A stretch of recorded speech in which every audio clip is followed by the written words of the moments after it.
ശബരിമല സ്വർണ്ണക്കൊള്ള കേസിൽ തന്ത്രി കണ്ഠര് രാജീവർക്കെതിരെ ഉണ്ടായത് പകപോക്കൽ നടപടിയെന്ന് മുൻ ഗോവ ഗവർണറും ബി.ജെ.പി നേതാവുമായ P.S. ശ്രീധരൻപിള്ള. ശബരിമല സ്ത്രീ പ്രവേശന വിവാദ സമയത്ത് നട അടച്ചിട്ട് തന്ത്രിയെ അവസരം കിട്ടിയപ്പോൾ അറസ്റ്റ് ചെയ്യുകയാണ് ഉണ്ടായതെന്നും ശ്രീധരൻപിള്ള ആരോപിച്ചു.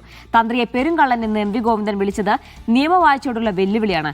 ശബരിമല യുവതീ പ്രവേശനവുമായി ബന്ധപ്പെട്ട് താൻ തന്ത്രിക്ക് നിയമോപദേശം നൽകിയത് B.J.P അധ്യക്ഷനായിട്ടില്ല എന്നും അഭിഭാഷകൻ എന്ന നിലയിലാണെന്നും P.S. ശ്രീധരൻപിള്ള പറഞ്ഞു.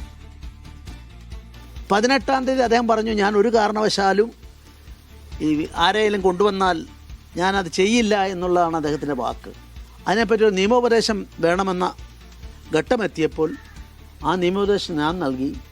ഞാൻ അന്ന് BJP പ്രസിഡന്റ് എന്ന നിലയിലല്ല, ഒരു അഭിഭാഷകൻ എന്ന നിലയിൽ അദ്ദേഹം എന്നോട് ചോദിച്ചു. ആ ചോദിച്ചതിന് ഞാൻ ഉത്തരം നൽകി. സാറ് ഉറപ്പ് തന്നത് മതി, അങ്ങനെ അടച്ചിട്ടു.